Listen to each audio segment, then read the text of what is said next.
ela é totalmente importante. A pessoa, ela precisa se sentir... Ela é a confiança, É o pilar assim, principal.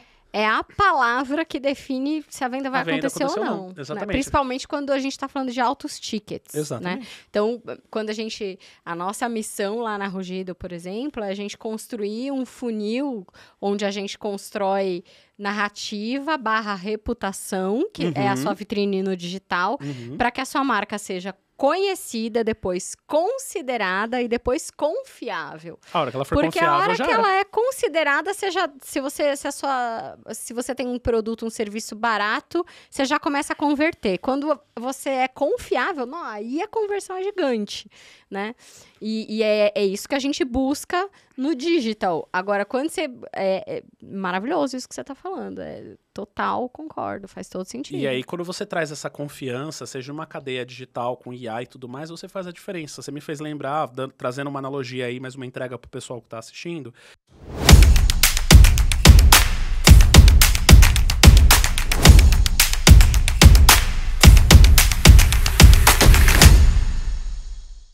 Olá, seja muito bem-vindo, seja muito bem-vinda à edição de número 37 do Rugido Cast. E hoje a gente vai falar sobre um tema que envolve duas habilidades que eu sou apaixonada, porque são duas habilidades que mudam de verdade o jogo de um negócio. Fazem você alcançar resultados inimagináveis. E essas habilidades são tecnologia e vendas. E aí eu trouxe um cara que tem muito resultado nessas duas habilidades. Já vou contar aqui para você quem é. Mas a gente vai começar já te falando que é um cara que, entre os vários resultados que ele deu para clientes, quando ele assumiu a área comercial da empresa dele, foi um cara que basicamente dobrou o faturamento da empresa dele. Então, se você quer ter esse tipo de resultado no seu negócio, seja você executivo, seja você empresário, empresária, né? Quando eu falo empresário aqui, gente, vocês sabem que é todo mundo, né? Everybody together. Seja você o dono de uma empresa ou você esteja numa empresa, fica comigo até o final desse podcast. Eu brinco que aqui não é podcast, aqui é AulaCast. E muito por causa dos convidados que eu tenho a honra de conseguir trazer. Então, muito bem-vindo, Rafa Tomazelli. Oi, Dan, boa tarde. Tudo bem, pessoal? Como vocês estão? Muito obrigado por me receber aqui. E vamos falar de vendas e tecnologia para essa galera, que a gente tem muita coisa para trazer pro pessoal. Antes de mais nada, obrigada por você aceitar o convite, por você vir até aqui, conversar e transformar muitas vidas, que eu tenho certeza é essa a nossa missão aqui. Sim. Transformar muitas vidas, falando sempre sobre empreendedorismo, comunicação, e hoje, principalmente dentro de empreendedorismo, a gente vai falar sobre comunicação também, tecnologia e vendas. E aí, Rafa, você estava me falando uma coisa antes da gente começar, que eu concordo, assim, 200%. Que muita gente acha que, tipo, vendas é talento, vendas é mágica. E não tem nada disso, né? Eu não consigo vender porque eu não sou talentoso, porque, sei lá, porque eu não tenho dom, como se isso fosse algo divino e só pessoas, né, muito, sei lá. E não, gente, dá para desenvolver e o Rafa que tá aqui, porque e isso é muito legal de falar, por isso que eu acho tão mágico esse podcast aqui com você, porque você é um cara que veio de tecnologia, né, que tem um raciocínio super analítico e que em tese, seria uma pessoa que teria muito desafio para vender. Exatamente. E não é um cara que, manda muito bem, tem muito resultado no comercial e hoje é uma autoridade no social hack. Antes de mais nada, explica um pouquinho para quem tá aqui o que é o social hack. Boa, vamos lá, Dan.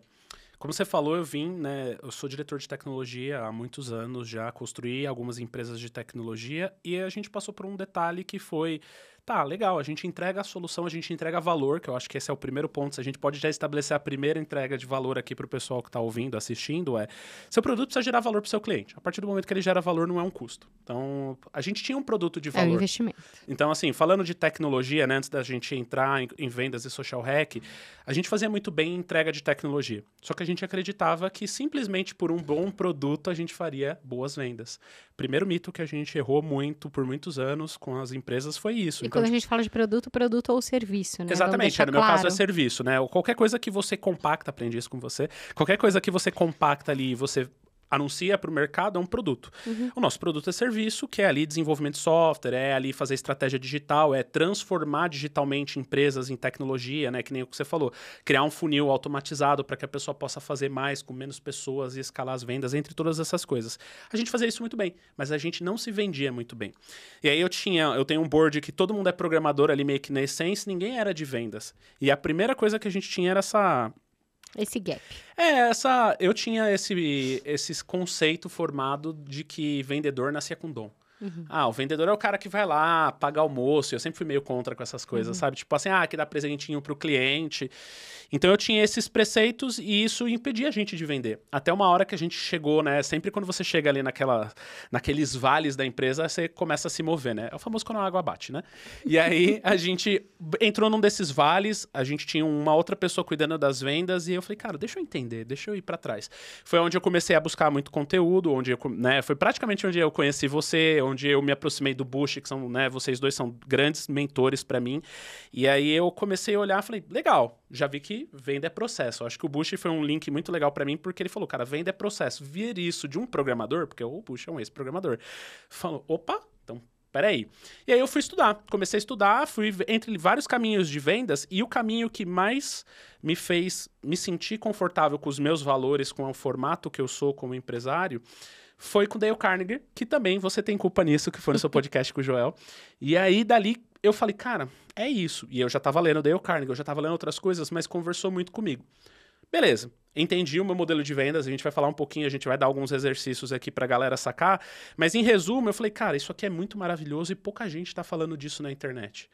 Por que eu não pego o meu rugido aqui e por que eu não passo agora a falar sobre esse formato de vendas, que é uma venda com inteligência social, só que eu não vou chamar de inteligência social, porque aí eu vou entrar no campo da pesquisa, né? Sobre os 9 tipos de inteligência. Não, vamos trazer isso para um negócio legal? Então a galera fala de growth, de hacking, etc e tal, e aí eu dei o nome de traduzir a inteligência social e essas técnicas de vendas para social hack, que nada mais é você pegar técnicas, ferramentas e metodologias de vendas e de comunicação, de liderança, entre outras coisas, para que você vá bem no social e isso te gere resultados em vendas, entre outras coisas. Então, foi mais ou menos assim que surgiu o Social Hack na minha cabeça e a gente está construindo agora em cima disso. Maravilhoso. E como que foi a sua transição entre aspas, né? Transição, porque você continua aí em tech. Depois a gente vai falar um pouquinho da sua bio aqui. A gente já gravou, inclusive, outro podcast com o seu sócio. O Dani. Aqui com o Dani. Mas como que foi a sua virada, entre aspas, de tech pro 100%, digamos, pro comercial? Boa. Então, assim, tava lá na diretoria de tech, a gente entregava valor para os nossos clientes, mas eu falei, legal, eu sei como desenvolver um software, eu sei como entregar um projeto e eu sei como fazer isso para um cliente. Agora eu preciso entender como que eu faço essa camada de comunicação e venda para que fique claro para o meu cliente. Então, eu acho que, assim, muitas pessoas falam que você pode ser gerente sem saber o produto que você está fazendo. Eu acho que esse é talvez, na minha opinião, isso possa ser uma falácia que o pessoal vende muito no mercado. Você pode ser um excelente vendedor sem conhecer o produto. Você pode ser um gerente de projeto excelente sem saber aquilo que você está fazendo. Eu não acredito nisso. E aí eu acho que esse foi o ponto crucial, porque aí eu já sabia entregar software e eu falei, agora eu só preciso aprender a me comunicar e gerar valor para o meu cliente para que ele entenda a venda. Tanto que eu vejo que muita empresa, e esse case é legal, isso foi muito antes de eu ser diretor de tecnologia de vendas, né? No começo, como você falou, era eu e o Dani, bem lá no comecinho da Verso, o nosso primeiro cliente que a gente conseguiu na Verso, a gente foi para uma sala de reunião, sabe essas empresas grandes que vão fazer licitação, eles botam todo mundo lá para discutir ideias, etc e tal. E aí a gente sentou numa mesona, tinha um monte de gente e era sempre assim, era sempre um comercial ou uma comercial todo arrumado, de terno, gravata, etc e tal, e uma pessoa técnica do lado. Aí você viu o nerd padrão, né? O nerds padrão, óculos, uma roupa mais, né, mais casual, etc e tal. Era essa duplinha. Um monte de duplinha. E aí eu e o Dani, assim, a gente sentado aqui, e os dois de tecnologia e os dois de vendas. E a gente vendeu essa primeira, né? A gente conseguiu esse primeiro cliente, por quê? Porque a gente foi a única dupla que realmente fazia perguntas interessantes com relação ao projeto. Então, enquanto o comercial lá, a pessoa arrumada tava, mas e quanto que vocês pretendem pagar? Ah, mas e qual que é o formato, a duração do projeto? Aí a pessoa técnica, geralmente, ela é um pouco mais, né, introvertida. Ela não fazia muita pergunta. Ela fazia assim, mas que linguagem que vocês usam? Ou seja, ele estava preocupado com o dele. E aí, eu e o Dani, a gente estava arrebentando na reunião. A gente estava assim, mas e aí, o que vocês querem fazer? Mas vocês têm DevOps? E não sei o que lá. E aí, o brilho foi crescendo no cliente. E foi aí que a gente deu um start, que muita empresa de tecnologia vende e bota uma pessoa arrumadona lá para vender, que não sabe bulhufa de tecnologia.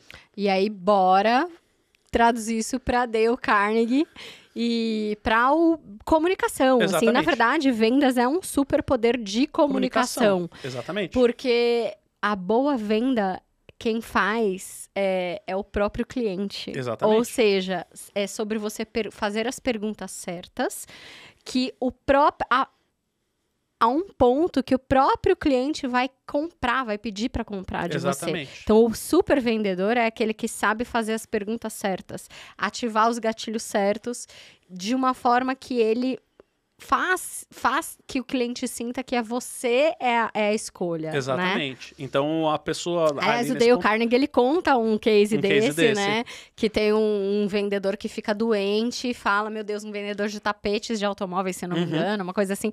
E ele tem uma viagem, era uma das maiores reuniões comerciais dele, ele tá super doente, super gripado, ele chega na reunião e coloca os produtos em cima da mesa no time comercial e fala, gente, vocês me desculpem, tô super mal, tô super gripado, não tô conseguindo falar, o produto tá aqui, por favor, eu vou ficar à disposição para tirar dúvidas, mas vejam vocês mesmos. E aí foi a reunião que ele mais vendeu. Exatamente. E aí ele deu um passo ele olhou aquilo e falou assim, gente, tá tudo errado, meu processo de vendas, venda é processo, como você falou, tá totalmente errado. Por quê? Porque ele precisou ajustar a comunicação dele. Tava sempre numa autopromoção, né? E esse é o problema da venda hoje em dia, é panfletagem e autopromoção. A pessoa fica falando dela, e nunca de quem realmente importa, que é o cliente. Maravilhoso isso que você falou, porque a panfletagem, a gente fala muito de panfletagem no digital, mas se a pessoa panfleta numa reunião comercial, ela vai panfletar no digital, ela vai panfletar na reunião com o cliente, ela vai panfletar, e esse tem que ser o diferencial, quando você gera valor... Esse é o problema, ela tá na cabeça dela, no mindset dela, é que ela tem que se vender. Ela acha que se eu tenho 4 competidores ou 4 concorrentes aqui do lado, que eu tenho que me vender. Quando, na verdade, o que você tem que fazer é você tem que entregar o melhor valor para o seu cliente. A hora que o cliente vê valor naquilo que você está cobrando, não importa o preço. Tanto que existe preço para todo mundo, existe valor para todo mundo, e todas as pessoas que falam de vendas falam que quando você sabe mostrar valor, o preço não é um problema. E como mostrar valor e gerar valor para o cliente se você não sabe o que ele valoriza? Você tá falando só de você. Você fica o tempo todo falando assim, meu produto, eu faço isso aqui. Olha, eu sou muito mais legal que esses aqui. E, cara, não é sobre você, nunca foi sobre você, né? Joel já disse, ganha a conversa quem pergunta mais. Daí entram as perguntas. Dale Carnegie, de novo. Como fazer amigo, influenciar pessoas, né? Que é o principal livro do Dale Carnegie. É sobre isso, é sobre fazer as perguntas certas. E isso, num processo de vendas, é maravilhoso. Absurdo. É o que faz toda a diferença. Então, a hora que você entende que você tá lá para servir e você ouve ativamente o que a pessoa quer, você consegue compactar isso no melhor produto para o seu cliente. Então, eu tenho um produto aqui, quantas vezes você já deve ter passado por isso, e eu também, que a gente tem a nossa esteira de produtos, a gente tem uns produtos A, B, C, D. Aí você conversa com o cliente, ele quer algo que é entre A e o B. Quantas vezes a gente já não fez isso? De entregar algo que não é um produto padrão, mas porque é o que o cliente precisa. No final das contas, a venda é isso. Sim, maravilhoso. E aí, conta um pouquinho para quem tá ouvindo aqui a sua trajetória de forma resumida e rápida. Então, como a Dani falou, eu sou 90% técnico hoje em dia, 10% social hack. Eu vim desde da faculdade ali, né? Desde o começo da graduação como programador. Trabalhei 14, 15 anos como programador. E aí, fiz um MBA que me deu um start de empreender. E nesse MBA eu conheci o Dani, meu sócio, e a gente falou, cara... Porque lá desde o começo o Social Hack estava lá. Inclusive eu tenho um Reels falando nisso, que o Social Hack estava na minha vida o tempo inteiro, eu só não tinha descoberto ele. Porque eu fiz a gente terminou o MBA e eu sentei com o Dani e falei assim, cara, o que você faz bem? Eu faço software. E você? Eu também faço software. Mas o que a gente vê de errado no mercado? Cara, os caras cobram muito caro por software, eu vejo que a galera que trabalha com a gente não está muito engajada. E se a gente fizer um negócio que é bom para os dois lados? E foi assim que a Versa surgiu. Então, a primeira coisa foi que eu virei empreendedor olhando o que eu poderia melhorar, tanto para pessoas... Como gerar valor. Então, como gerar valor para pessoas, começando com a inteligência social, com os meus liderados e também para o cliente. E aí começou a Verzel, só que a gente começou nessa ótica de efetivamente só se vender pelo produto bom que a gente tinha. Depois que a gente foi crescendo, a dor do crescimento beleza, quando você atinge um certo patamar, é sempre mais difícil você dobrar, né? É difícil se manter, é difícil você dobrar. Uma coisa é eu ter 3 clientes, outra coisa, hoje eu tenho 70 clientes em paralelo todo mês. E aí, como é fábrica de software, o software, ele costuma ter, hoje em dia, cada vez o tempo de construção de software é menor. Então, quando eu comecei, pra você fazer um projeto de software era 2 anos. Hoje em dia é 2, 3 meses. Então, olha a diferença. Então, para eu ter essa máquina de vendas funcionando, porque eu preciso, para eu continuar existindo do tamanho que eu tenho hoje, eu preciso ter 70 clientes a cada 2, 3 meses. Eu preciso me renovar de cliente a cada 2, 3 meses. É uma missão, enfim. E aí, a gente começou a fazer isso muito bem, só que chegou essa dor, esse vale que eu falei. Cara, não estamos crescendo. E aí, a gente entrou nessa ótica de falar, vamos parar os motores, legal que a gente entrega bem. Operação, se vira. Agora é com vocês, né? Passei isso pro meu diretor de operação. Falei, cara, eu vou tombar vendas e agora não vou participar mais com vocês, né? Acho que essa é uma dor do empresário no começo e que se a gente pode passar uma experiência aqui pro pessoal é sobre delegar, né? No começo a gente tem muito medo de delegar, né? Porque, poxa, sempre tive em projeto, agora não vou mais fazer projeto. Não, você tem que deixar as outras pessoas fazer projeto porque você precisa fazer o que você faz bem. O que você é agora? Agora o Rafa é um diretor de vendas, então agora eu preciso focar em vendas. Então confia, cria processo e confia, e aí eu foquei efetivamente em imergir no conhecimento de vendas para eu poder gerar valor para os meus clientes. Então, eu mudei o processo de vendas, eu mudei todo o funil. Então, assim, você começa estudando o que tem de padrão de mercado. Então, eu fui ler Aaron Ross, mas ao mesmo tempo fui ler Dale Carnegie. Eu fui ler Napoleon Hill e ao mesmo tempo eu fui ler Nassim Taleb. Você vai lendo um monte de coisa e aí você vai condensando e eu cheguei num prisma no meio, que é, eu preciso vender, mas ao mesmo tempo eu acredito nos meus valores, eu acredito que pessoas compram de pessoas, tá? E o digital que não deixa a gente mentir nessa ótica de tipo assim, o influencer, né, a pessoa como cara da marca, ela efetivamente ela tem muito mais publicidade, ela tem muito mais notoriedade do que a marca. Sim. Não tem como, né? Então, pessoas compram de pessoas. E aí foi onde a gente começou a trabalhar nessa estratégia de vendas, não vou dizer humanizada, mas social. Desde construção de networking, né? Uma coisa que eu tenho lá, trazendo um pouco de case para as pessoas aqui, as pessoas têm o costume de trazer o lead como um funil. Então, o lead nasce, se ele venceu ou se ele não venceu, ele morre ali. E eu percebi que eu perdia muita oportunidade, porque o software ele não é um negócio que todo mundo nasce. Acordei hoje, nossa, preciso de um software. Não é uma dor latente desse jeito, né? Sim. Então, o que eu percebi? Eu percebi que todo lead era muito importante. Então, eu fiz uma construção para que o lead, a partir do momento que ele nasceu dentro da nossa base, eu cuido dele pro resto da vida. Você nutre ele. Pro resto da vida. Então, e eu faço isso de uma forma pessoal. Então, vamos supor, eu tenho hoje, não tô brincando, tá? Eu devo ter pelo menos uns 500 leads na base comigo. Só que eu não vou ficar mandando um oi todo o tempo oi, no WhatsApp. Sumido. Oi, sumido. Oi, lead sumido, então, o que eu faço? Eu espalho esses 500 num período de trimestre.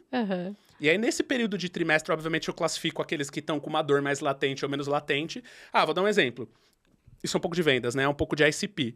Se a pessoa não tem dinheiro para comprar um Porsche e você vende um Porsche, não adianta você ficar tentando vender para ela, né? Sim. Então, eu separo a pessoa que já tem um pouco mais de poder para ter um time de tecnologia e a que não tem, e aí eu qualifico elas, e aí eu simplesmente mantenho o assunto rodando. Então, de tempos em tempos, eu mando uma mensagem assim, oi, Dani, tudo bem?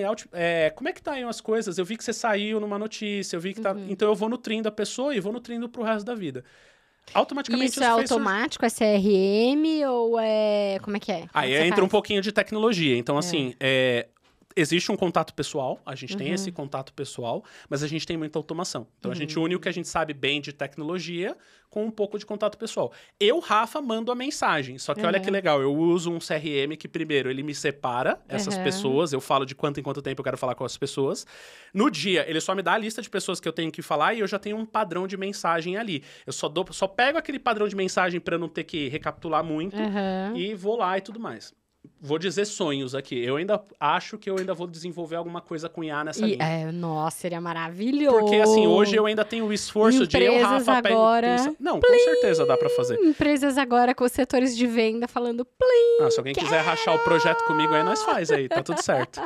E a ideia é justamente isso. Hoje eu ainda tenho que Rafa, processar essa mensagem com a Dani. Por quê? Porque faz 6 meses que eu falei com a Dani e aí eu preciso puxar no cérebro essa memória.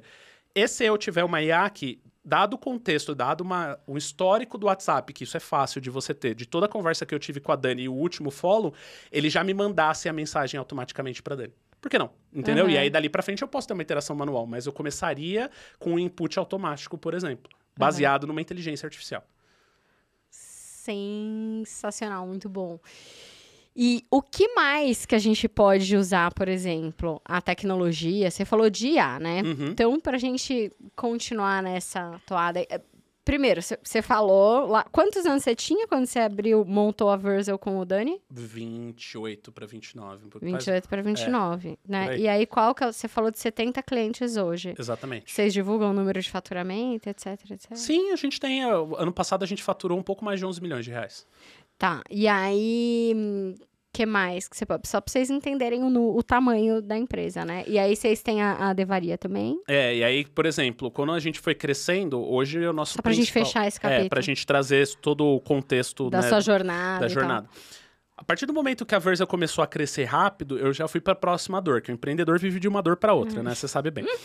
Eu fui para a próxima dor, foi que eu vi que o mercado para contratar programadores não estava muito bom. Ou os bancos estavam pagando muito caro, você tinha a Inter crescendo, Nubank crescendo, pagando...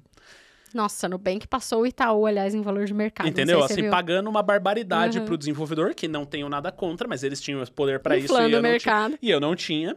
E aí eu falei, cara, temos um problema. Se a gente continuar contratando onde contrata todo mundo, teremos um problema. Foi aí que eu sentei com o Dani e resolvi o próximo dor de mercado, que foi, cara, e se eu educar as pessoas? E se eu montar alguma formação que dá condição para que as pessoas tenham o primeiro emprego na área de tecnologia? Foi assim que nasceu a Devaria, que é a nossa segunda empresa do grupo, onde a ideia dela é a gente entregar uma formação que a pessoa não sabe nem ligar o computador, mas basicamente a gente fazer com que em 1 ano ela consiga...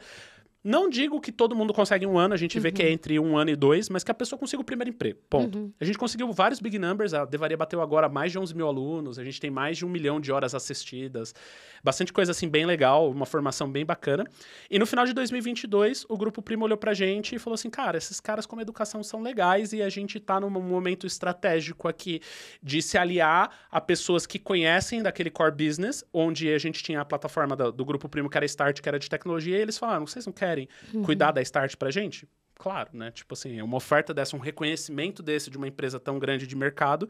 E aí agora, a gente vai lançar, inclusive, não sei quando esse episódio tá saindo, mas a gente, no comecinho de junho, agora a gente vai lançar a Start agora com a nossa direção. Legal. Então a gente tem a Verzel como fábrica de software, a Devaria como uma escola para iniciantes, e a gente vai lançar a Start agora como um pay to learn para quem quer se manter ali sempre ativo. Agora saiu IA generativa, agora saiu Power BI, que você tá falando BI, etc e tal, a gente trazer cursos nessa linha pra galera, sabe? E essa é a jornada. Então, hoje eu tenho um grupo de várias empresas, hoje a gente tem, sei lá, 100 pessoas com a gente tem um número legal de pessoas, então é gestão, é social hack para vender e social hack para manter esse time engajado. Então, a gente tem que saber liderar e, ao mesmo tempo, fazer uma entrega de valor para os clientes. E aí, uma coisa que eu acho muito legal, assim, que a gente tava falando de IA, você abriu esse capítulo.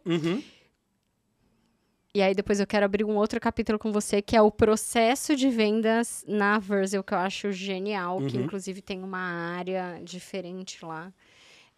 Mas antes, pra gente falar um pouco mais sobre tecnologia, sobre IA. Como que você vê a IA e outras tecnologias ajudando o social hack e áreas de vendas? Boa. A primeira coisa que eu acho legal é que hoje já tem uma predisposição do Gartner desde 2023 que a empresa que ela não tiver minimamente digital até 2027, ela vai se tornar irrelevante para o mercado. Então, não é que ela vai deixar de existir, mas ela vai ter muito esforço para ter pouco resultado. Então, a tecnologia, ela deixou de ser, né, quando você falava nos anos 80, nos anos 90, até o começo dos anos 2000, a tecnologia, ela era um modelo de negócio, ela era um core business. Hoje, a tecnologia não é core business. Vai ser muito difícil surgir novas empresas que o core business é tecnologia. O que existe hoje são empresas de mercados se aliando à tecnologia, foi onde surgiu fintech, health tech, agrotech, todas essas coisas. Ou seja, o meu core business é agro, só que eu imputo o meio do caminho. Eu falo que hoje tecnologia ela é o meio, então eu uso um meio mais transparente, um meio com mais velocidade para que chegue no meu cliente com mais velocidade. Então, trazendo para esse contexto, seja IA e muita tecnologia, né, plataformas prontas, SaaS, entre outras coisas, elas são a ferramenta que vai fazer o seu negócio escalar. Porque qual que é a sacada hoje? Quando você vai para qualquer banca de investimento, e se você está procurando isso, eu acho legal comentar, que a primeira coisa que eles olham é o quão a sua empresa é escalável. E 90% da escalabilidade está em tecnologia. É o quanto você consegue fazer com que o seu produto seja vendido para 1 milhão de pessoas sem você ter 1 milhão de atendentes. Ponto. E é aí onde, se você tem uma boa tecnologia, você otimiza esse processo, seja, né, trazendo ali automações, etc e tal. A IA, ela vem como uma ferramenta nesse mesmo modelo. Então, se eu pegar a IA, ela tem esse poder de fazer o atendimento de 1 milhão de pessoas só com uma IA ali. Só que, de novo, se você não souber treinar a IA, e é onde as pessoas vão fazer a diferença, vai ter a pessoa que treina a IA do modelo autopromoção, que a gente acabou de falar, e tem a pessoa que vai treinar a IA com o social hack. A pessoa que treinar a IA com a social hack e saber imputar um humano no momento certo do funil de vendas, essa pessoa vai ter uma margem de conversão muito maior. Não tem boi. É isso. Então, eu vejo que todas essas tecnologias, elas não vão ser diferenciais. Essa é uma coisa que eu sempre falo. Tecnologia não é mais diferencial. Tecnologia é o mínimo. Se você quer ser grande, se você quer trazer, você precisa de tecnologia. Mesmo aqui, a gente conversando, como é que seria a sua vida sem algumas ferramentas que você tem lá dentro da Rugido? Entendeu? A gente volta pro Maia e pros Incas. Então, assim, como que a gente faz isso, né? A gente tentar trazer tecnologia para que a operação funcione bem, mas a gente saber imputar os lados humanos ali, criar uma jornada que a pessoa sinta que ela está sendo atendida por um humano. Eu acho que esse é um grande segredo de você usar o social hack junto com uma IA. Porque todo mundo, quando percebe que é um chatbot, quando é uma IA que está respondendo, ela perde o engajamento na hora. E a primeira coisa que a gente pode falar de social hack é confiança. Lembra que eu falei, né, a gente estava conversando aqui antes de começar, que a construção de confiança na relação de vendas é muito importante. Ela é totalmente importante. A pessoa, ela precisa se sentir... Ela é a confiança, é o pilar assim, principal. É a palavra que define se a venda vai acontecer ou não. Exatamente. Né? Principalmente quando a gente está falando de altos tickets. Exatamente. Né? Então, quando a nossa missão lá na Rugido, por exemplo, é a gente construir um funil onde a gente constrói narrativa / reputação, que é a sua vitrine no digital, para que a sua marca seja conhecida, depois considerada e depois confiável. A hora que ela for Porque confiável, a hora já que era. ela é considerada, se você tem um produto, um serviço barato, você já começa a converter. Quando você é confiável, não, aí a conversão é gigante, né? E é isso que a gente busca no digital. Agora, quando você... É maravilhoso isso que você está falando. Total, concordo. Faz todo sentido. E aí, quando você traz essa confiança, seja uma cadeia digital com IA e tudo mais, você faz a diferença. Você me fez lembrar, trazendo uma analogia aí, mais uma entrega pro pessoal que está assistindo. Por que ainda hoje o Corolla e a Volvo são líderes de mercado? Porque a palavra por trás das duas é confiança. Você tem certeza que você vai comprar um Corolla, né, e ele não vai quebrar. Você tem certeza que a palavra por trás do Volvo é segurança. Então, assim...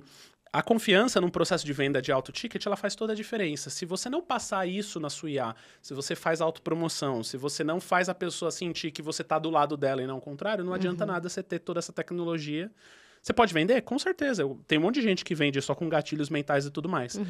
Mas para high ticket eu acho mais difícil. Uma coisa é você vender um ticket de até R$1.000, R$2.000. Outra coisa é você vender um ticket, que é o meu caso, que uma média de software é R$100.000. Como é que eu vendo R$100.000 se a pessoa não tem confiança comigo? Exatamente. O que me leva ao processo de vendas da Version, mas antes, sabe que uma pessoa que veio aqui foi o sócio do Matheus que você conhece, que é o Leandro. Maravilhosos. E eles falaram da Rosana, a gente montou um funil com o IA de venda da pré-venda, né? E tem gente... A Rosana é tão incrível. Tem tanto social hack ali, que tem gente que quando descobre que é uma IA, fala assim, você é um atendimento de chatbot, de IA, na verdade, né? E ela, sim, sou um atendimento virtual. Meu, tem gente que fala, que sensacional! E começa a conversar com o robô. Exatamente. E fica lá conversando, porque é diferente. Exatamente, foi construída a confiança. É um atendimento diferente, é uma IA diferente, não é aquela coisa do disque 1, disque clique 2, lá. Nossa, boring, né? Então, assim, ela realmente, assim, ela fala, ó, não, nosso serviço não é pra você. Isso aqui, não, olha, o que a gente faz é isso. Então, tudo é como você configura Exatamente. a ferramenta. É a pecinha por trás. O computador tá lá na mão. Se você sabe usar o computador bem, ele vai acelerar a sua empresa. Se você não sabe usar, você vai ter dificuldade. E aí sempre precisaremos de curadoria. Vamos combinar, né? Sempre precisaremos do moço de TI. Passa a pizza por debaixo da mesa, assim, mas tá tudo certo. A gente tá acostumado, né? O menino da TI ali, ó, recebe, tô precisando, a internet parou, deixa eu chamar o menino da TI ali. Então, assim, sempre precisaremos de profissionais de TI, só que eu vejo que cada vez mais esse profissional vai ter que estar voltado para a curadoria e para a estratégia. E para saber plugar as coisas. Saber plugar, e aí entra o social hack. Exatamente. Que aí eu vou fazer um link com o processo de vendas da Verzel, que eu acho genial. Quando o Dani me contou, que inclusive tem uma área só disso, né? Então tem uma área lá de projetos. Porque muitas vezes ele percebia que a pessoa chegava e falava assim, eu preciso de um software XYZ. E aí ele sentava e começava a fazer perguntas. Não, mas qual que é? E aí chegava, por exemplo, precisava de um software XYZ. E aí, fazendo pergunta, ele percebia que, na verdade, a dor do cliente era, sei lá... Um negócio pífio. Um outro negócio, né? Era, tipo, melhorar, otimizar a logística em 20%, diminuindo o tempo de entrega em X horas. E aí, ele olhava e falava, pô, mas esse software não vai atender essa dor aqui. Então, o seu projeto é outro, na verdade. Então, isso... virou uma outra área dentro da Verzel. Me conta um pouquinho sobre isso. Como é que é o processo? Em cima disso. Então, como é que funciona? O que a gente... Porque isso tem tudo a ver com o processo de vendas. De vendas, total. Fica ligado se você tá já... Anota aí no seu papel e caneta. A primeira coisa que a gente... Quando você vai aprender vendas tradicional, né? Um termo que se usa muito na vendas é o ICP, né? Que é o cliente ideal, né? Então, qual que é o meu cliente ideal? É o cliente que faz isso, ele precisa disso, e aí você vai endereçar para esse produto. É legal, só que na nossa ótica, a gente vê que muitas empresas ainda, muitos empreendedores, eles estão tão focados no seu, né, no seu mercado, no seu setor, que o conhecimento deles de tecnologia, ele ainda está engatinhando de certa forma. Então, quando a pessoa vem com uma necessidade, ela já teve todo um esforço mental de pensar no que ela precisava e tudo mais, às vezes não era o que ela realmente precisava, porque ela era o que ela achava que efetivamente era a solução, mas não era. Então, a primeira coisa que a gente tirou de barreira, né? Agora a gente pode falar de processo de vendas. A primeira coisa que a gente tirou objeção foi esse primeiro filtro que a maioria dos vendedores chamam, né, de qualificação 1, né? Que é você ver se o cliente realmente está dentro da aderência para comprar você. A gente fez o contrário. A gente falou assim, cara, vamos ouvir todo mundo, porque às vezes o que a pessoa precisa é uma consultoria. Às vezes ela não precisa de um produto. Então, poxa, mas aí o seu CAC vai lá em cima? Sim, só que a gente teve muito resultado em cima disso. Por quê? Porque a nossa construção, primeira coisa, como eu falei lá do lead, era uma construção de longo prazo. Pode ser que hoje eu dou uma consultoria para a Dani e a Dani sai atendida, ela sai da reunião feliz, implementa, vira um unicórnio e daqui a pouco, quando ela precisar de alguém de tecnologia, quem que vai ser? A Verzel. Então, eu acredito nessa construção. Eu acredito que as empresas, elas nascem pequenas, mas algumas tendem a crescer. Então, se eu aposto nesse formato de funil de atender todo mundo, por mais que eu aumente o meu custo de aquisição, eu não fale com a pessoa ideal, eu planto uma sementinha. Então, a primeira coisa do funil de vendas é essa. A gente entra numa reunião, indiferente da necessidade, a gente não faz um filtro, você tem que ir para essa linha. Não, você é um diretor gigantesco, tem que ir para essa linha. A gente atende todo mundo igual, todo mundo cai no funil comercial, que é uma reunião de 30 minutos, onde tem, geralmente eu levo 2 pessoas, que é um pouco daquilo que eu estava falando lá da reunião do nosso primeiro cliente. Eu tenho um gerente de contas, que é uma pessoa que tem um olhar um pouco mais de vendas e de negócio, e um arquiteto de solução, que é uma pessoa que tem um olhar mais técnico. Eu junto 2 cabeças para a gente tentar entender a necessidade do cliente. E aí é o primeiro formato de entrega nessa reunião. Eu faço um pitch, né? Se sou eu o vendedor ou o meu time, eu faço um pitch de 3 minutos, eu dou um limiar, eu falo, gente, a gente tem que falar da gente em 3 minutos. A pessoa não está aqui para saber o que a gente faz, ele está aqui para resolver o problema dele. Então, eu pego uma reunião de 30 minutos, ela tem normalmente 30 minutos, eu pego 3 minutos, eu pego 10% da reunião para falar da gente. Autopromoção, 3 minutos. Por que eu começo com ela? Contexto, né? Lembra que os nossos pais falavam, não fale com estranhos? Então, pronto, agora eu já não sou mais um estranho. Então, eu já criei uma pseudoconfiança de tipo, sei com quem eu tô falando. Passou esses 3 minutos, a gente fala, tá bom, agora me conta um pouco da sua história. Aí a pessoa começa a contar. Que eu abri a empresa aqui, que eu trabalho no setor de não sei o que lá, e aí eu tô tendo muita dificuldade de fazer isso, e a gente começa a fazer perguntas, etc e tal, ao ponto de chegar no final dessa reunião, a gente entender se a pessoa precisa de uma consultoria, se a pessoa precisa, talvez, de alguém para ajudar ela a saber o que ela precisa ou se ela precisa fazer, porque eu vou ter vários níveis. E ali eu distribuo para as BUs. Dessas BUs, né, dessas unidades de negócio, que uma delas o Dani comentou com você, foi que a gente percebeu que muita gente, inclusive, tinha dinheiro para investir em software, mas não sabia exatamente o que ela precisava. Então, em vez de eu chegar com um produto de high ticket que custa, sei lá, R$200 mil para a pessoa, a gente olha para a pessoa e fala assim, cara, vamos sentar e desenhar o seu produto para ver se é isso mesmo que você quer. E aí, como resultado, eu te dou um protótipo, eu te dou todo o requisito funcional para se você quiser fazer com a gente ou não. Eu acho que esse é outro pilar importante do Social Hack.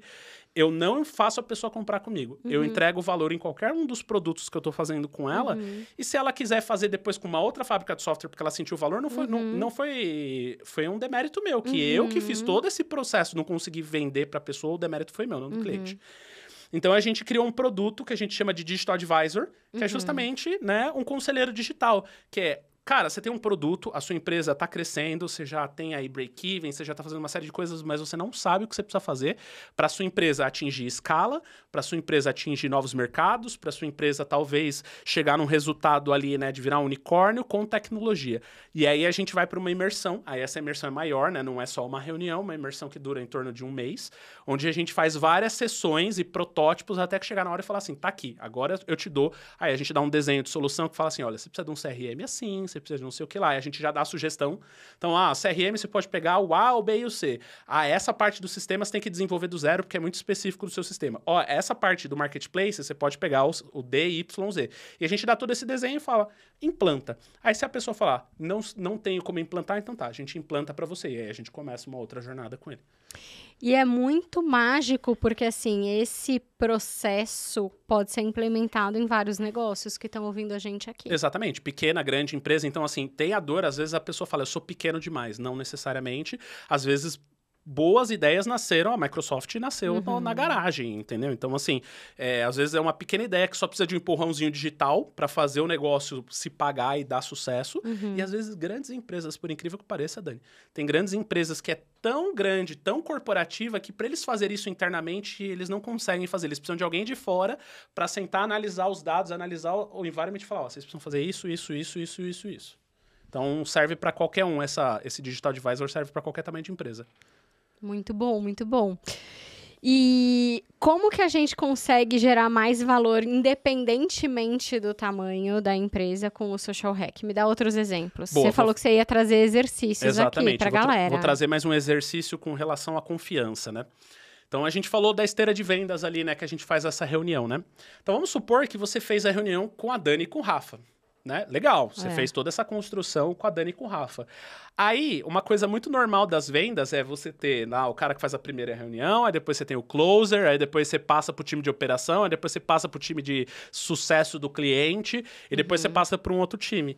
É legal, mas eu, como cliente, várias vezes já me incomodei com isso, porque você cria uma relação com a pessoa, aí a pessoa te faz um bom atendimento, aí você passa para uma outra pessoa que talvez não te atenda tão legal, você começa a perder a confiança que o cliente tinha dentro do processo ali. Então, uma das coisas que a gente fez de Social Hack dentro da esteira de vendas da Verzel foi, a partir do momento que foi criado uma confiança em alguém, essa pessoa ela vira seu braço direito dentro da Verzel, para o sucesso do projeto. Então, esse gerente de contas, esse arquiteto de soluções, eles acompanham você, não importa se você ficar com a gente por 1 mês ou por 10 anos. Ele vai continuar sendo o elo entre o time de operação e Customer Success. Obviamente, a gente tem NPS, a gente tem todos esses formulários, esses processos que o mercado exige, só que ao invés de vir uma pessoa que, vai vir o financeiro cobrar. Não, cara, você fechou o contrato com o gerente de conta e com o arquiteto de soluções. Então, a gente afunila esses processos todos nessas pessoas para que essas pessoas sejam donas daquela MBU. Então, a gente criou um conceito que todo gerente de conta e arquiteto de solução é meio que dono daquele cliente. Aquele cliente ali é a conta dele. Então, a responsabilidade é dele daquilo dar certo.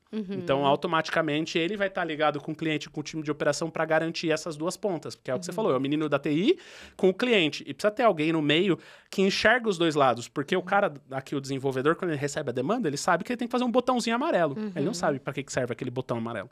Então, a hora que você tem alguém que tá olhando de fora e entendendo que aquele botão amarelo serve porque você vai gerar receita por causa disso, você conversa melhor entre a necessidade do cliente e efetivamente o time de operação. Então, uma das primeiras coisas que a gente fez de Social Hack foi trazer essa confiança para toda a esteira. Então, em vez de ficar trocando, a gente tem uma pessoa que acompanha a vida do cliente pro resto da vida. Muito bom, muito bom.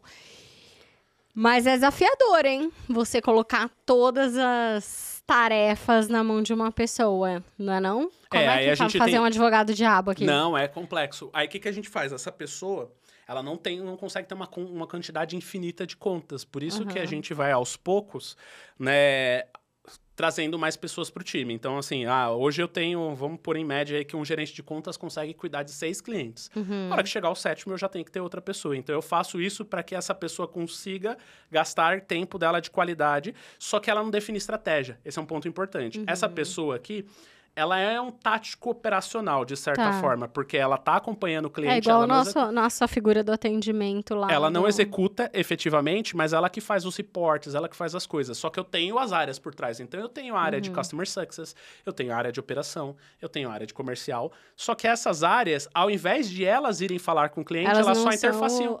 Elas interfaciam. Então, tipo assim, chega um NPS, o NPS não foi muito bom. Fulano, o cliente falou aqui que achou que o problema foi por causa disso. Você consegue entender por quê? Ele vai lá e fala com o cliente, porque ele tem uma construção de confiança muito mais importante, muito mais forte com o cliente tem liberdade de falar, pô, mano, vocês fizeram essa parada aqui, não curti. Ou isso aqui não deu certo, me entregaram mais ou menos aqui. E tudo bem, aí a gente fala, não, beleza, volta pra casa. Aí, de novo, como uma entrega, como social hack, a gente entende que a partir do momento que o cliente apontou, isso é uma outra dica legal aqui pro pessoal. Sempre que o cliente tem algum apontamento, por mais que você esteja certo, é porque ele enxergou alguma coisa que você não tá vendo ali. Não tem boi. A percepção do cliente está diferente da sua. Então, se o seu NPS for baixo, por mais que você entregou no prazo, por mais que você fez todas as coisas, você precisa olhar para isso do tipo, como que eu posso melhorar? Não melhorar como empresa, mas como que eu posso melhorar para esta pessoa? E muitas vezes melhorar a comunicação com ele, porque se a percepção falta um alinhamento aí. Com certeza, entendeu? Então, tipo, falei que eu ia te entregar o botão amarelo, o botão veio dourado. Laranja veio laranja porque pra performance ia converter mais. E eu não te avisei. Entendeu? Então, é comunicação. O erro é meu. Exatamente, o erro é meu. Então, automaticamente, meu time entende que se vê alguma qualificação baixa, ou se vê alguma coisa, alguma coisa na comunicação tá errada. E aí, de novo, volta ao social hack, que é você escutativa, né? Sim. Então, peraí, então vamos sentar aqui de novo, cliente, conta pra mim aí, o que rolou? Isso. Mais um Dale Carnegie aqui, né? Assuma que você errou. Então, assim, isso aqui tem um capítulo do Dale Carnegie, Como Fazer Amigos, que você tem que saber a hora de assumir os erros. Então, isso é outra coisa que cria confiança, né? Falando sobre o âmbito de liderança, tava lendo Simon Sinek esses dias. Indicação do Bush, para variar. E aí, dentro de uma das coisas que o Simon Sinek fala sobre a ótica de liderança, e aí isso serve para cliente ou para liderança de time, é que quando você não cria um ambiente de confiança, as pessoas começam a fraudar resultados, né, que é o que a gente chama na tecnologia de falso positivo.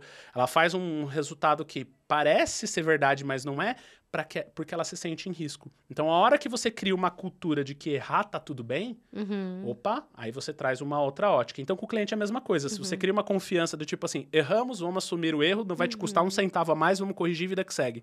O cliente fala, caramba, o cara não vai me botar um valor a mais aqui? Não, porque é a gente que errou. E também do outro lado, o cliente fala, putz, a hora que se cria a confiança, putz, gente, pedi errado mesmo, comi bola. Tudo bem, vocês podem consertar e aí o que der, sei lá, vai dar 3 horas a mais a gente ajusta? Confiança, criação de confiança e de um ambiente que você pode errar ambos os lados, entendeu? E aí, como é que você garante que vai vir a confiança do outro lado? Porque é uma questão de construção, né? Mas assim, não é a parte mais fácil, porque você tem controle no seu ambiente, na sua cultura. Exatamente. E nem sempre o cliente tem essa cultura, muito pelo contrário. E aí vem uma questão que no final das contas, as pessoas elas são orientadas às expectativas delas. Então, o que o cliente esperava? Ele esperava gastar X mil reais em X tempo e ter o resultado do projeto. Ele pediu A e veio B, vamos entender o que foi em cima disso. Então, é sempre você não quebrar a expectativa. Eu falo que a comunicação, E eu acho que essa é uma dica para quem trabalha aí no dia a dia com projetos, né? Seja com projetos de comunicação, seja com projetos de software, é que às vezes nessa questão da cultura de você não assumir o erro, as pessoas deixam para assumir o erro lá no final do contrato. Então, tipo, é o famoso, né? O cronograma verde até tá 90%. Aí chega nos 90%, o cronograma não termina nunca mais. E aí, se você desde o começo mostrar o que deu certo, o que deu errado para o cliente e ter uma validação rápida, funciona muito. Então, como que a gente trabalha? A gente tem uma média de entrega em 15 dias. Então, 2 semanas de trabalho, entrega alguma coisa para o cliente. O cliente olha e fala, é isso que eu quero. Porque aí a chance da gente errar ao longo do projeto é muito menor do que se a gente esperar 3 meses e ele pediu banana e a gente entregou maçã, entendeu? Então, a gente tenta fazer essa iteração rápida para ver se a gente está no caminho. Mas se o cliente não tem essa cultura, eu acho que essa é a pegada, a gente tem que mostrar autoridade em cima disso, do tipo, cara, acertamos por causa disso, erramos por causa disso, você confiou na gente num processo, tem erros do seu lado e a gente tem que pontuar, entendeu? Deixar claro para ele que tem erros nossos e erros dele. E aí, se ele não aceitar os erros dele, eu também não tenho problema de demitir cliente. Então, assim, eu acho que isso é importante também trazer para o empreendedor, né? A gente está falando aqui de aquisição, de vendas, etc e tal, mas às vezes é necessário demitir clientes. E isso é a dor do crescimento. Às vezes você fala, putz, vou perder um faturamento, uma conta enorme, etc e tal. Mas o quanto que isso está estragando seu time? O quanto que isso está estragando a saúde da sua operação? Vale a pena? Porque às vezes você gasta tanta energia ali pra Atender. Para atender e para, às vezes, por exemplo, a gente já teve casos de cliente que não entendia o que a gente estava fazendo. Exatamente. Sei lá, tipo, de ter um gerente de baixo, daí esse gerente sair e a pessoa cobrar coisas que, tipo, sei lá, tipo... mas tem uma imagem aqui que, na verdade, não está conversando com o vídeo. Não, mas essa imagem é da vinheta, por exemplo. E a pessoa não sabe o que é uma vinheta. Exatamente. Ou, sei lá, ou não entendeu o que é né, uma outra questão ali. Não vou ficar dando detalhe Mas aqui, esse é né? o perfil do empresário mais centralizador, né? Isso, exatamente. E aí a pessoa fala, não tô gostando do resultado. Mas, cara, mas tá metrificado. Olha o resultado que a gente deu até aqui. E aí deu certo até aqui porque tal pessoa confiava, mas você não tá confiando. E aí a gente realmente não consegue dar resultado pra quem não confia. Exatamente. Só que gera uma energia que você fala, cara... E aí é isso que você falou, é a dor do... Putz, chega uma hora que você fala... Você tá gastando uma energia pra manter uma pessoa, pra convencer, né? E, de repente, você podia estar colocando energia em outra coisa pra dar resultado. Eu vi né? um Reels essa semana do Caio Carneiro muito legal, que ele fala que o filho dele é o melhor vendedor que ele já viu, que já vem treinado na venda. Ele fala, por quê? Porque meu filho chega assim no parquinho e fala assim, quer brincar comigo? Não quero. Aí chega pro outro, quer brincar comigo? Não. Aí chega no terceiro, quer brincar comigo? Quero. Ele esquece os outros 2 e foca nele. Aí o Caio falou assim, que a dica é assim, que você tem que ter amor ao próximo, não quer próximo. Nossa, maravilhoso. Maravilhoso. Faz todo sentido. Então, tipo assim, cara, vai ter o cliente que vai dar certo, cara, não tá funcionando pra você, próximo. Muito bom. Amor ao próximo. Muito bom. Melhor. Baita dica aqui. Rafa, e tem alguma dica prática, assim, pra estruturar no time comercial de Social Hack, além dessas que você passou aqui? Ou se a gente puder consolidar o que você...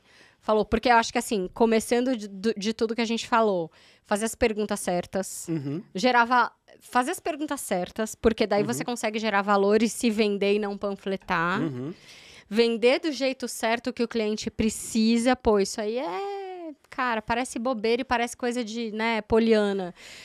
Porque muitas vezes você deixa de ganhar mais. Eu sei porque eu tenho a mesma visão que você me conhece um pouco já. E muitas vezes eu viro pro cliente, eu virei no mês passado, o cliente falou assim, nossa, você não... você conhece um bom fornecedor de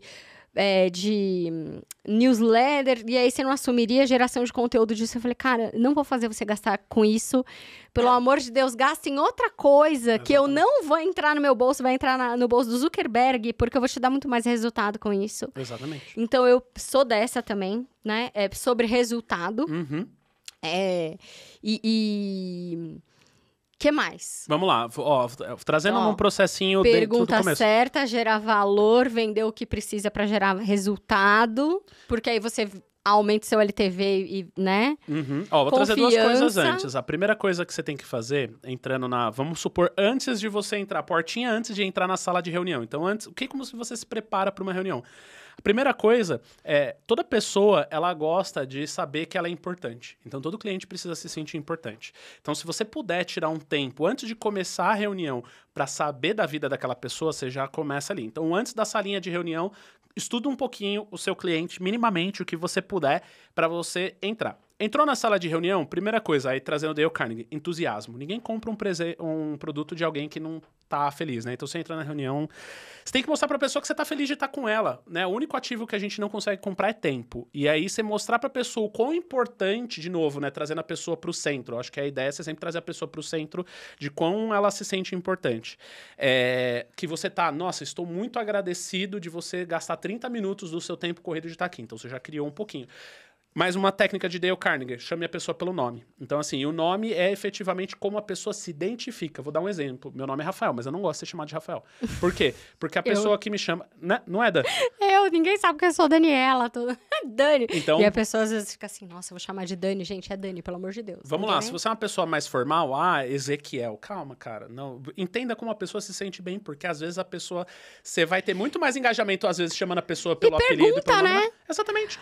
Como é que você prefere ser chamado? Exatamente. Ser chamada? Tá Tem tudo bem tem perguntar. algum nome mais a informal pessoa vai que até você gostar. gosta? Exatamente. Tem um cara na nossa equipe que se chama Clailton. Aí eu perguntei pra ele, falei assim, como que você gosta de ser chamado? A Mara, que é minha assistente, é Odimara. Falei, Mara, como é que você gosta de ser chamada? Mara, eu prefiro Mara. Então tá bom. Exato. Eu sempre pergunto quando a pessoa vai entrar, como é que você quer o seu e-mail? Eu quero assim, eu quero assado. O Clailton, por exemplo, pediu o nome dele completo. Tá vendo? E aí você Clailton, vai entender de acordo mas com a pessoa. Mas a gente chama ele de Clay. Então, assim, entrou na reunião, mostrou entusiasmo, entende como a pessoa gosta de ser chamada. Descobri como a pessoa gosta de ser chamado? Show. Agora que eu sei como a pessoa gosta de ser chamada, aí vamos pro processo de venda. O processo de vendas é escutar mais, falar menos, fazer perguntas interessantes, fazer a pessoa se sentir importante na base, efetivamente ali, né, de olhar o que a pessoa precisa, não vender o que a pessoa não precisa, saber dizer não, sim ou não e assim sucessivamente. Saiu da reunião, beleza. Comunicação, aí volta 100% para rugido. Eu vejo que muitas vezes no processo comercial é que nem recrutamento, né? A galera faz o processo seletivo e nunca recebe um retorno se passou. Não. Só recebe o retorno se passou. Se não passou, fica no limbo. Mesma coisa com o cliente, gente. Você terminou uma reunião, eu sempre instruo meu time de, no final da reunião, já combinar o próximo prazo com o cliente. Então, olha, a gente vai fazer a proposta, nosso normal aqui é levar de 5 a 7 dias. Então, vamos deixar agendado para daqui 7 dias uma reunião de apresentação para a gente te apresentar a proposta? Beleza. Aí você vai lá, marca, porque a pessoa já fica com a expectativa. Pô, até para se você tá com concorrente, essa é outra dica muito legal, porque se tiver concorrente e ela gostar de você, ela nem vai esperar dentro desses 7 dias, talvez ela até desmarque reuniões com concorrentes, porque ela vai estar na ansiedade de ver a sua proposta. Aí foi para a reunião de apresentação de proposta, aí entra um pouco de técnica de vendas, ancoragem. Então, assim, se você pegar e for fazer ancoragem efetivamente de vendas, o que que é? Você mostrar valor da pessoa, tipo, cara, olha, você sabia que um software mal feito aqui, ele pode custar até R$500 mil e a pessoa, às vezes, não consegue o que você quer? Aí a pessoa já fica com aquele, sério? É isso aí? Você cria um problema que a pessoa nem sabe, né? Aí você chega lá e faz uma proposta de 100. Aí a pessoa fala, opa... Né? Tá barato. Entendeu? Agora, se eu chegasse e se ele visse no mercado que o preço do mercado é 20 e eu der uma proposta de 100, ela vai achar caro. Ou seja, caro é tudo questão de ancoragem. Aí você faz ancoragem de preço, apresenta para a pessoa, cria confiança, né? Aí, no momento de follow, por exemplo, só para a gente fechar o processo de vendas aqui, a gente não fica pressionando o cliente. Na verdade, inclusive, a gente fica acompanhando o cliente, né, semanalmente ou diariamente, mas sempre muito na linha de confiança. Se ficou alguma dúvida, tem alguma coisa que eu posso te ajudar? Se você achar que, por exemplo, tá precisando... Outra coisa que a gente faz na entrega de proposta nossa, eu não dou um preço final para o cliente e é aquilo e acabou. Eu falo para ele, olha, isso aqui, dado o nosso entendimento, é o que você precisa. A gente lista em atividades, tem 52 atividades.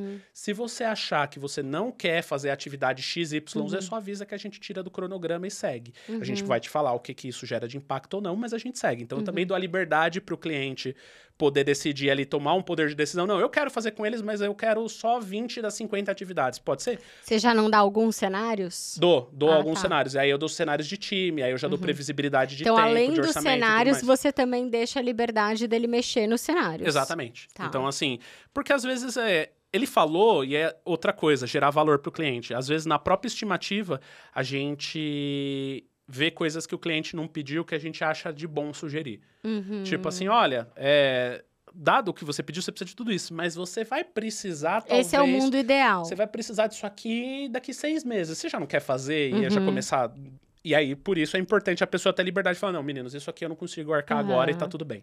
Tá. Então, eu deixo essa liberdade. Você prefere isso do que dar desconto? Porque tem gente que fala assim, não, dar desconto mesmo e acabou. Porque o cliente gosta. Então, eu não sou... o problema por exemplo, é quando você no vira o cara do G4, desconto. o pessoal, o comercial do G4, que é super agressivão, eles falam isso. Eles falam, gente, não vem com essa história de não posso dar desconto, porque eu quero dar desconto e todo mundo gosta de ter desconto. E é isso aí. E o ticket deles é super alto. E eles praticam desconto. Então, mas é que nessa questão de serviço, eu vejo que, no final das contas, eu tô trazendo uma pessoa para desenvolver um papel para a pessoa ali e entregar. Eu acho que é muito mais visível a gente fasear, isso é uma coisa que a gente faz com muita coisa, né? Por exemplo, por que a gente tem tanto sucesso? Porque a gente não olha para o cliente daqui 1 ano. A gente olha para daqui 2 meses e fala assim, cara, em vez de você fazer o projeto para daqui 5 anos, vamos fazer primeiro um MVP, vamos validar mercado, não vamos reinventar a roda, vamos usar um CRM de mercado, vamos usar ali um RP de mercado, a gente só pluga os dois. A hora que você ganhar dinheiro, a gente faz o sistema de vocês. Então, como a gente já vem com essa construção... A visão de vocês é ficar com o cliente por muito tempo. Exatamente. Então, começar com o real, financeiro real ali, em vez de ficar dando desconto. Básico bem feito. Entendi, não é? básico bem feito. A gente entende ali a ótica do quê? Cara... Eu entendo o que você quer onde você quer chegar. Hashtag básico bem feito, se você tá aí no YouTube. Por favor, se você sabe o que a gente tá falando, hashtag básico bem feito. Então, a gente sabe onde você quer chegar, mas vamos fazer assim?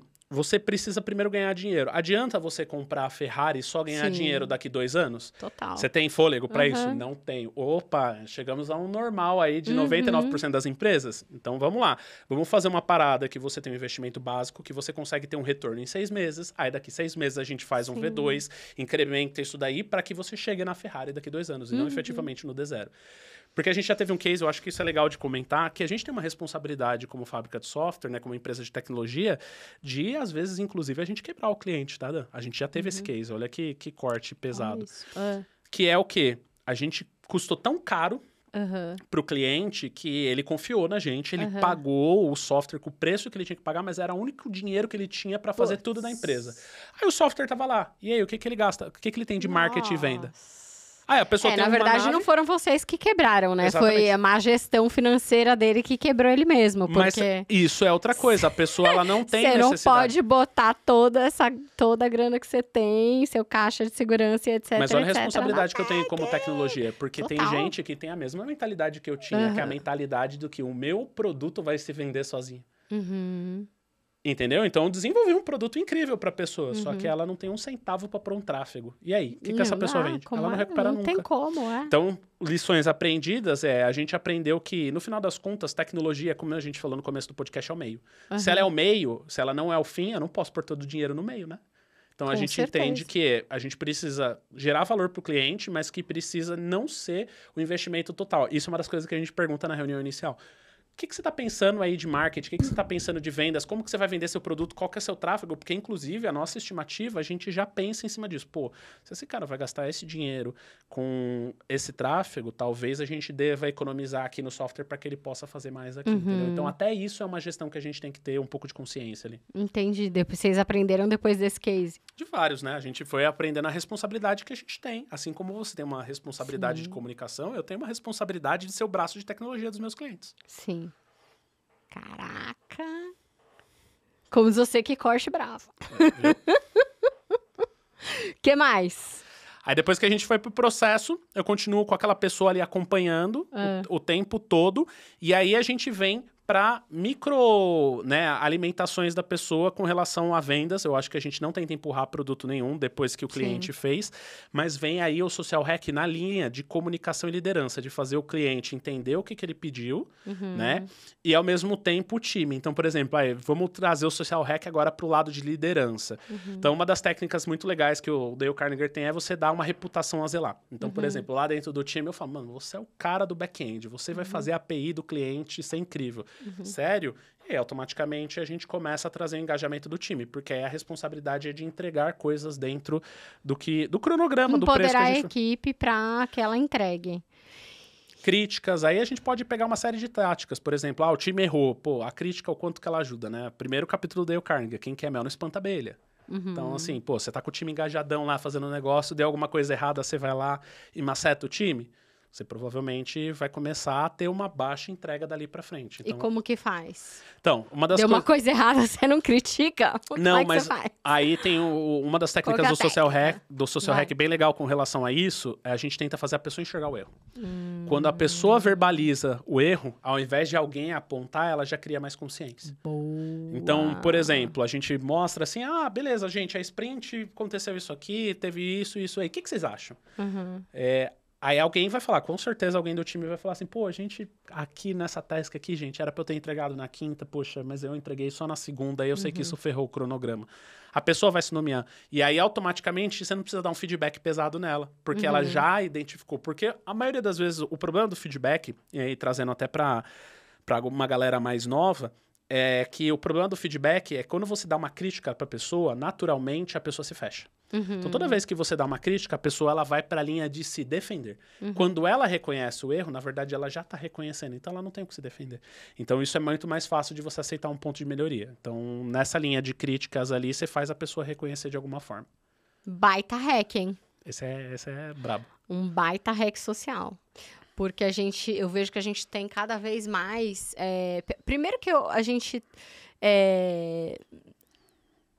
não é criado para lidar bem com o erro, né? Acho que isso tem mudado agora recente, né? A gente tem aprendido agora, por exemplo, eu mesma como mãe, né? Então, minha filha às vezes, mãe, derrubei, desculpa, perdão, tá bom, filha, acontece. É muito aquela coisa do cuidar dos nossos times, né? Como você, e dos nossos filhos, como se a gente como a gente cuida da visita, né? Exatamente. A visita foi lá, derrubou um copo de água, sei lá, sujou alguma coisa, você, né? Não, tá tudo bem, pode acontecer. É claro que a gente precisa também ter times autorresponsáveis, que isso tá muito difícil. Mas aí vem aquela questão de, para você ter time autorresponsável, a primeira coisa que você tem que ter é aquela criação de confiança. Você tem que ter uma zona vulnerável para as pessoas poderem errar. Porque se elas entram numa empresa, vamos ser sinceros, ninguém entra numa empresa para passar na empresa e ser 10/10 o tempo inteiro. Eu não sou 10/10 o tempo inteiro, entendeu? Então, assim, por que a gente exige que o time seja 10/10? Sim. Então, tentar trazer isso para um ambiente onde tá tudo bem errar, vamos pro próximo, muito, muito legal, entendeu? Mas aí, Rafa, vou fazer um advogado do diabo com você. Por favor. A gente passou por uma mudança de time, assim, incrível. E quando a gente mudou as lideranças e trouxe lideranças ultra autorresponsáveis, foi um efeito cascata. Inclusive, pessoas que tinham zero autorresponsabilidade, nível eu errei, a pessoa enxergar que ela tinha errado. Então tá, gente, tchau, tô indo embora, véspera de feriado, e ficar o time inteiro lá sofrendo o erro da pessoa. Legal isso. Até essa pessoa mudar. Então, eu senti na pele, assim, o efeito, a mudança de autorresponsabilidade quando você, muda a liderança. Legal. Tudo bem que a gente tem um time pequeno lá de Não, mas é legal isso. 10, 11 pessoas, mas eu senti isso na pele e pra gente acho que é mais rápido essa mudança. Mas o que eu sinto também, porque eu tinha muito isso de, quero construir um ambiente de confiança. Não, gente, errou, tá tudo bem, mas, não dá pra errar de novo, a gente precisa aprender com o erro, não dá pra errar de novo, né, o cliente... Só que a gente perdeu clientes nessa toada de, ok, vamos construir um ambiente de confiança. Sim. Até uma hora que eu virei e falei assim, cara, cansei. Sim. Cara, cansei e assim... Preciso de pessoas autorresponsáveis. Sim. E aí eu fiz uma mega virada na equipe e aí o meu jogo virou. Mas o Dale Carnegie não fala que quando você tem que estimular o erro, é que você não tem que depois na sequência que você deixou a pessoa identificar o erro, que você não tem que efetivamente pôr limites, etc. Porque eu acho que a gente tem que ter muito cuidado com quem tá ouvindo aqui, pra pessoa não virar uma coisa de, paz e amor, tá tudo bem, errar forever, entendeu? Entendeu? Porque, por exemplo, hoje mesmo, teve um erro lá no agendamento, a gente virou pro cliente e falou, cara, quando a gente foi fazer tal coisa, que na verdade era uma coisa extra que a gente tava entregando pro cliente, mas era uma coisa que a gente tava entregando.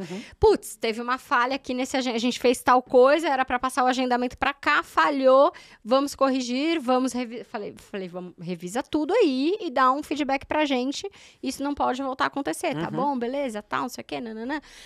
Só que assim, se volta a acontecer, chega uma hora que o cliente fala, cara...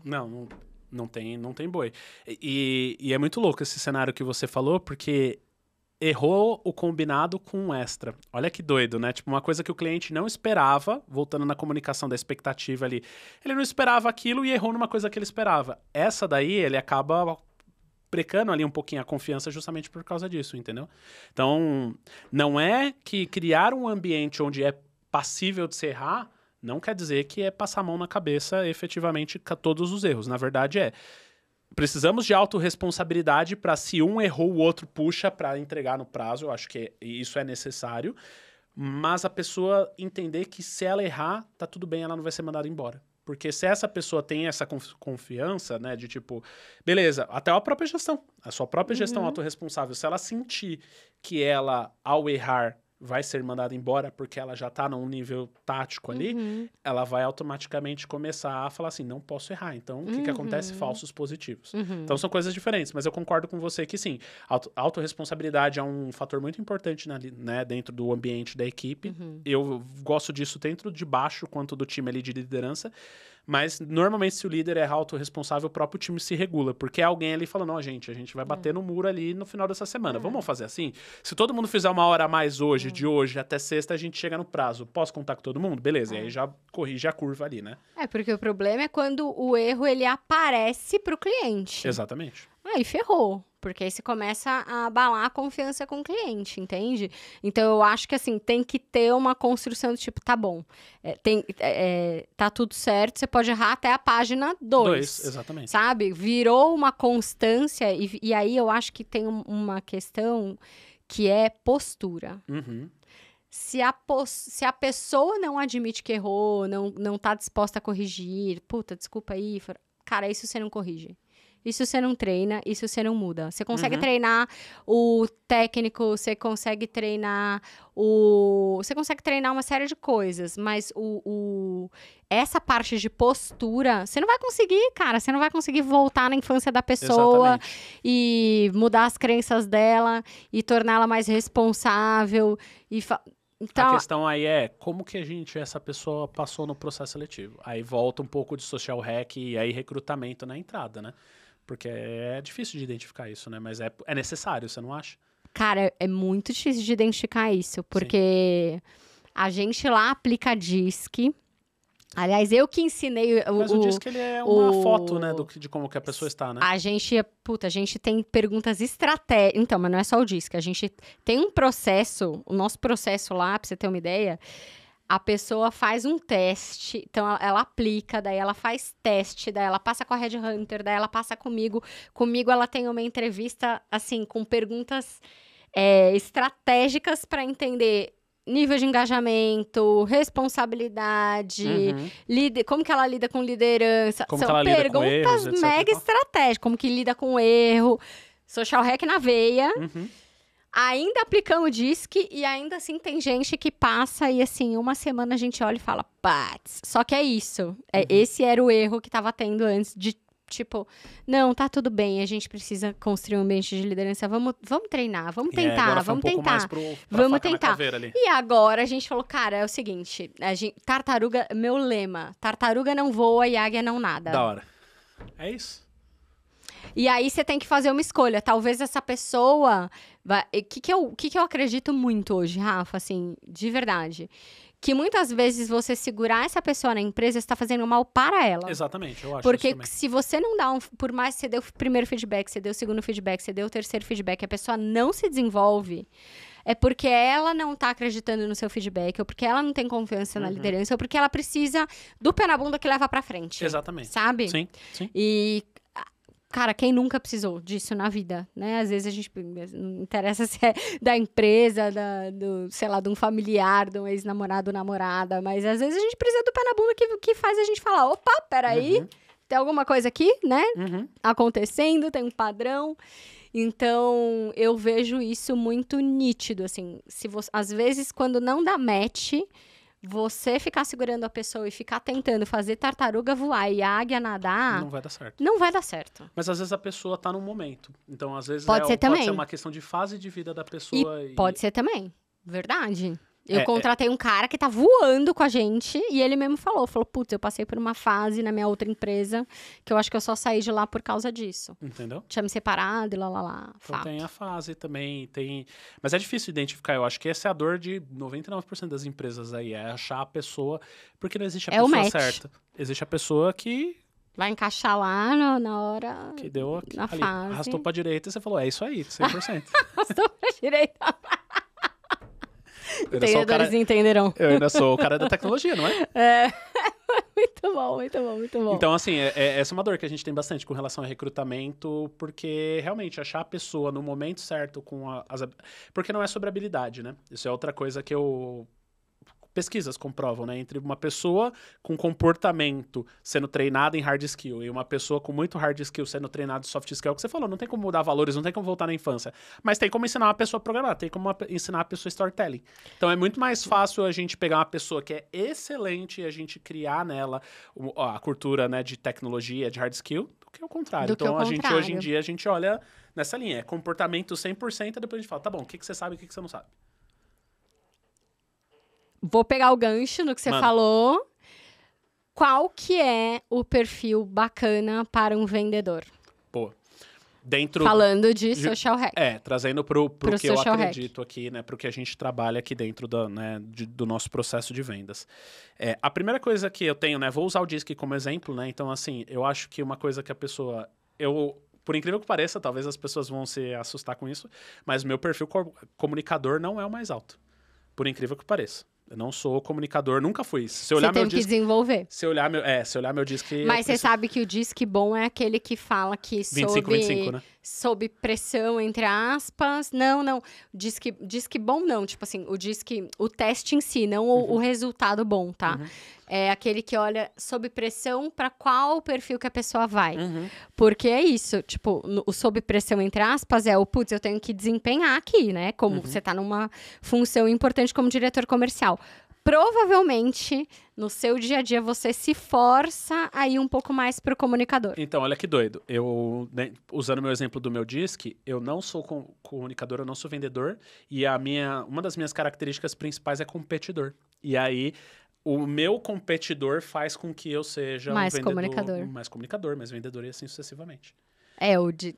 O nosso disque lá, ele vê tudo isso também. Eu sou Liderança, eu sou competidor, competidor sociabilidade. 100%. E aí, nessa linha é onde eu, cara... Jesus, 100%? Aqui, ó. Botei aqui o fuzil, tem que subir morro, a gente sobe morro, tá Você tudo é certo. super analítico, né? Exatamente. Qual que é o seu disque? Cara, meu DISC é dominante, então eu tenho bastante força. Jesus. Executo. Óbvio, né? Executor até. 100%. Eu sou executor e analista, na essência, Aham. mas eu tenho subido bastante no comunicador. Então, hoje eu sou executor, comunicador, analista. E aí, trazendo, né, bom. Trazendo para essa linha do vendedor, né? Óbvio que eu não É sou que exemplo, né? o dominante, que é o executor, ele pode ir pro comunicador Exatamente. fácil, Porque é uma ele é pessoa mais emocional. que é uma pessoa que tem que fazer, vai lá e faz. Então, eu tenho Se você que não falar, tivesse isso no disque, talvez você não conseguisse flexibilizar para comunicador. Exatamente. Então, assim, trazendo pro perfil. Primeiro, ou a pessoa ela tem que ser muito hands-on, de tipo assim, eu vou pegar e fazer, que é o executor, ou ela tem que ter uma boa comunicação. Eu acho que os dois são importantes. Só que eu coloco junto a linha do analista, porque é o ouvir... o que é a diferença de ouvir e escutar, né? Parece que a palavra são sinônimos, mas elas são diferentes. O ouvir entrou aqui e acabou, você ouviu. O escutar é você entender o que foi falado, o que foi pedido. Então, eu acho que um bom vendedor nessa ótica... E o analista tem isso, você acha? Tem, Será que o S do estável, que é mais voltado para pessoas, não tem mais? Ele é mais para planejamento. Então, tipo assim, o analista é o cara que analisa A mais B igual a C. Tá. O planejador Mais lógico. O planejador, que é um pouco da nossa linha ali do tech. Então, o planejador é o cara que vai falar assim, em 2 semanas eu entrego A, em 1 semana eu entrego B, mas o que a gente quer fazer primeiro é o que precisa ser feito para ser entregue. Por isso que os analistas são bons programadores, né? Ou são bons ali na linha de operacional.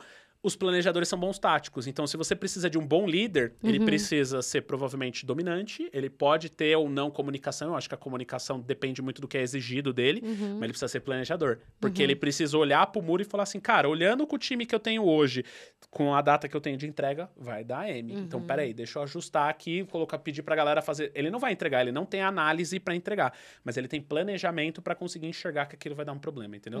Então, pro vendedor, eu acho que se ele for entre dominante e comunicador, os dois são incríveis, só esses dois não dá certo. Por quê? Porque a pessoa não consegue entender o que foi pedido. Se você pega uma pessoa com S e o C muito baixo... Até porque o comunicador, ele fala mais do que o escuta. Exatamente. Ele não tem uma boa escutativa. Ele Por tem isso que pra mim, os vendedores são D e C. Então, assim, pode ter o I ali, mas assim, o D e o C é o cara que escuta, pergunta, faz pergunta, mas ele sabe botar no papel o que precisa ser feito para entregar o que o cliente precisa. Cara, baita sacada que é totalmente contra o que a galera acredita. Aquela crença de que o bom vendedor é aquele cara que fala e que somebody love. Nossa, se você olhar até na própria ferramenta de DISC, o vendedor tá na cadeia do I. E eu não concordo. Eu também não. Ele pode ser o cara que é bom em vendas, ele pode até ser uma pessoa de abertura, de criar confiança, mas eu vejo que essa pessoa, nesse arquétipo que eu tô criando de long life, essa pessoa não vai bem, porque ela não consegue entender o que a pessoa precisa. É aquela pessoa que fala com entusiasmo incrível, você gosta da pessoa, mas você sabe quando você vê que o vendedor tá ali, tá falando com você, tá entusiasmado, mas não faz a menor ideia do que você tá pedindo? É o vendedor que eu falei ali do exemplo da reunião lá que eu tava com o cliente, né? Eu tinha o vendedor que só falava de vendas e a pessoa que só entendia o técnico. E essas pessoas não eram complementares. Se elas se juntassem numa só, elas seriam excelentes vendedoras. Mas elas estavam em pessoas separadas. E aí foi onde eu e o Dani, a gente cresceu muito. Porque a gente é uma mescla dos dois. A gente é o técnico, o analista, só que com um perfil de vendas, de ouvir o que a pessoa precisa e assim sucessivamente.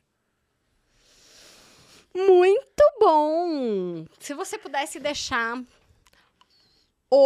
pegar o insight que vai mudar o negócio das pessoas aqui. Para vendas. Vamos trazer a galera para essa ótica. Pro social hack e vendas, tá, gente?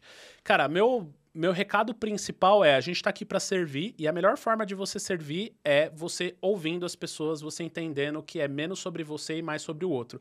No final das contas, social hack, ele não existe se você só existe como indivíduo, né? Se você é indivíduo, não é social, né? Social precisa ter mais de um.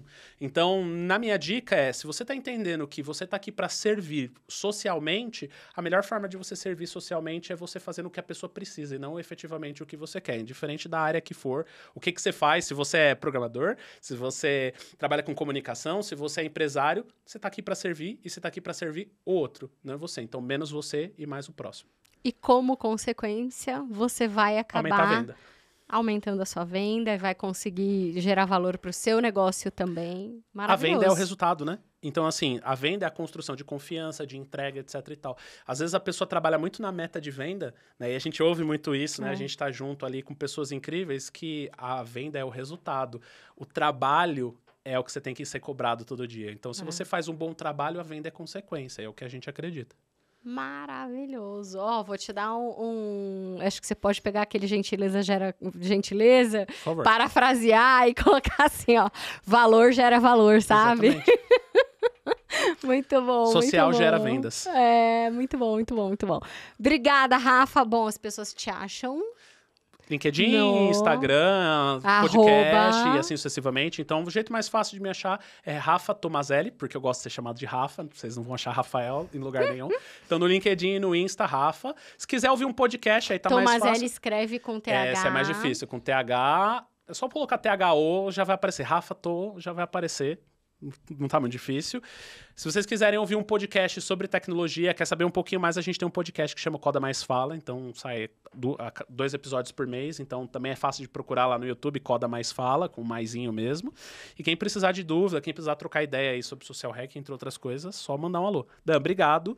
É sempre uma honra estar com você. Espero que o pessoal tenha gostado, deixar aí no comentário quem achou legal aí, pra gente saber, né, que a galera chegou até aqui, você não concorda? Se você chegou até aqui, pelo amor de Deus, não esquece! você de assinar este canal, Joinha. ativar o sininho. Se você tá no Spotify, demorou de você assinar também aqui, ativar o sininho para não perder nenhum episódio. Faz favor, hein? Ajuda a gente Fortalece a firma. esse conteúdo, ajuda a gente a fazer esse conteúdo chegar a mais pessoas, gerar mais valor, porque essa é a nossa primeira missão. A gente acredita muito nisso aqui, que só gerando valor a gente também recebe valor de volta, certo? 100%, isso é incrível, é sempre bom falar com você. Obrigada, gente, um beijo e até o próximo.